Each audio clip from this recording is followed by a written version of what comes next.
کیا کیا دلچسپی ہے لوگوں کو بھی۔ میں نے ایک تبلیغی جماعت سے تعلق رکھنے والی لڑکی سے سنا کہ اگر ہم نے 48 میل سے زیادہ سفر کرنا ہو تو محرم کے ساتھ ہونا ضروری ہے، اگر ہم نے کسی اسکول ٹرپ پر جانا ہو تو بھی محرم کا ساتھ ہونا ضروری ہے۔ کیا یہ بات درست ہے؟ دیکھیے بات یہ ہے کہ یہ جو محرم کے ساتھ ہونے کے بارے میں حضور نے ہدایت فرمائی تھی، یہ اس مقصد کے لیے ہے کہ خواتین کی عزت عفت محفوظ رہے۔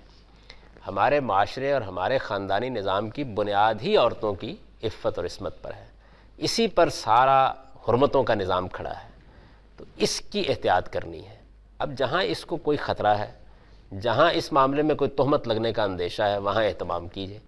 اہتمام کی صورتیں بھی حالات کے لحاظ سے تبدیل ہو رہی ہیں، اور سفر کی نوعیتیں بھی حالات کے لحاظ سے تبدیل ہو رہی ہیں۔ ایک زمانہ وہ تھا کہ مدینے سے مکے جانے کے لیے 6 دن کا سفر ہوتا تھا۔ 6 دن کے سفر میں ایک خاتون اکیلی نکل کھڑی ہوئی ہے، کوئی محرم عزیز ساتھ نہیں ہے، تو آپ تصور کیجئے نا کیا خطرات ہو سکتے ہیں۔ اب کیا صورتحال ہے؟ آپ نے مثال کے طور پر مکے سے مدینے بھیجنا، آپ نے بس میں بٹھا دیا، تو ہمیں پورا اطمینان ہوتا ہے کہ الحمدللہ کوئی ایسا خطرہ نہیں۔ جہاز میں بٹھا دیا، کوئی خطرہ نہیں۔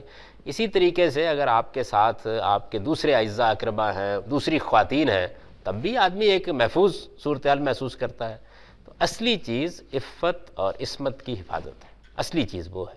اس طرح کے احکام میں اصل حکم مطلوب نہیں ہوتا، بلکہ وہ مقصد مطلوب ہوتا ہے جس کے لیے وہ حکم دیا گیا ہے۔